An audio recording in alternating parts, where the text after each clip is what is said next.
One of the hardest parts about working for yourself is building a customer base. You need to have a good marketing plan to get your name out there. Luckily, every penny you put towards advertising can be written off on your taxes, and that includes some stuff you probably don't even realize.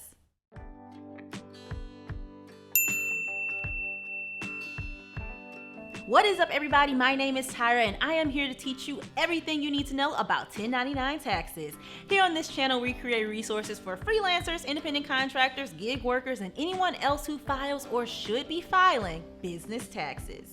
Especially in this digital age, advertising your business, brand, or service is essential, but it can cost a pretty penny. Luckily, there are a lot of things that surprisingly count as advertising, and before you think it, yes, newspapers and billboards are on that list, but that is not all. And today we are going to dive into them. Let's get ready to think outside of the box.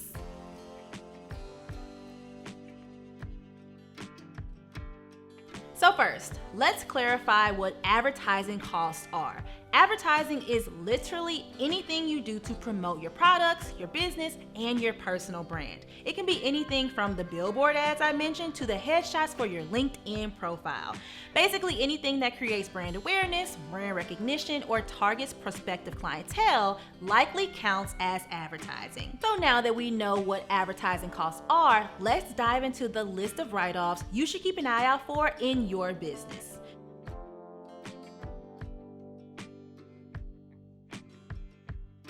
Did you know that sometimes you can throw a party and write it off? Launch parties, holiday promos, and even client appreciation events can be written off.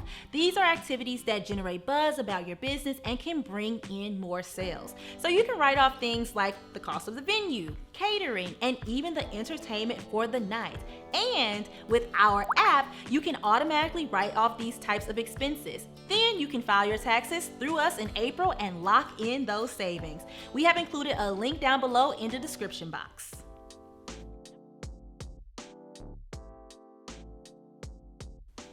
Number 2 is Goodwill advertising. Have you ever seen a company say, for every purchase, we will donate $1 to charity? Well, this is called Goodwill advertising. This is when a business capitalizes on consumer values to promote their brand in the form of social causes. And it can be anything from the $1 to charity per purchase to purchasing pride decor to show support for a nonprofit, because in exchange for these commitments, the company gets publicity, garners customer loyalty, and it makes your business seem more upstanding and trustworthy. An extremely effective and 100% deductible tactic for business growth. But there is one important rule to this write-off. The charity you contribute to has to publicly feature you as a sponsor in some way, like on their website or in their brochures. If the IRS were to ever investigate, that's how you prove you actually got advertising in exchange for your support. The good PR you can get to be super powerful for your business, but that's not enough for the IRS. To keep them happy, you need to actually be able to show that the charity publicly promoted you. Now, you guys might know that you normally have to give more than the standard deduction to get a real tax break for your donations to charity. And the standard deduction basically doubled back in 2018. So many people stopped getting tax benefits for their charitable giving. If you're a freelancer or business owner though, Goodwill marketing is a great workaround for that, because you can write off business expenses like your advertising on top of the standard deduction. I've got a whole video on that, and I have linked that down below as well.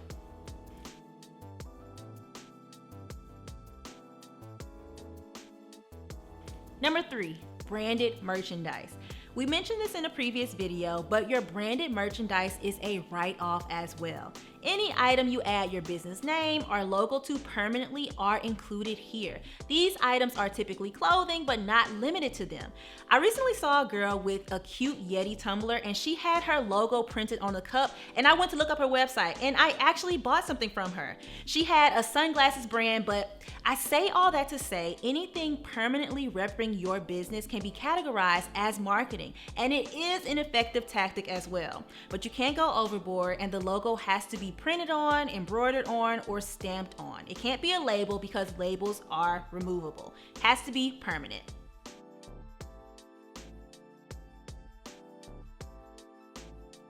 Now that we've discussed some advertising costs that are included in these tax-deductible expenses, what advertising costs don't count?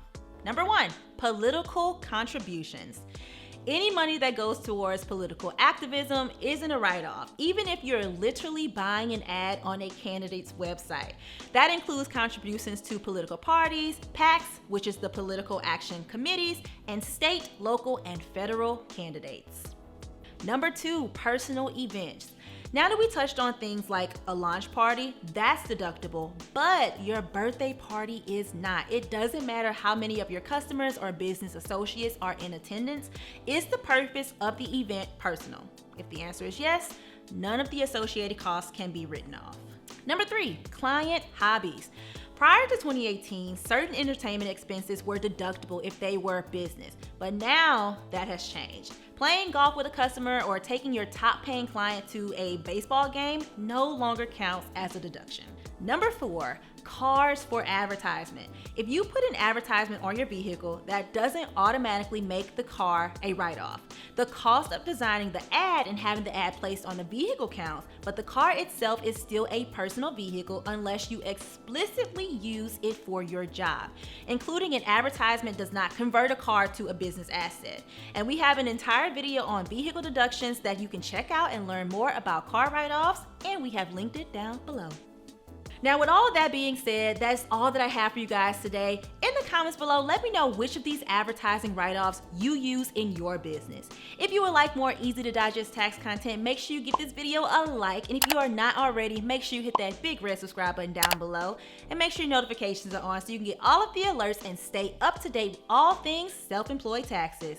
Thank y'all so much for watching, and I will see you in the next one. Bye, y'all.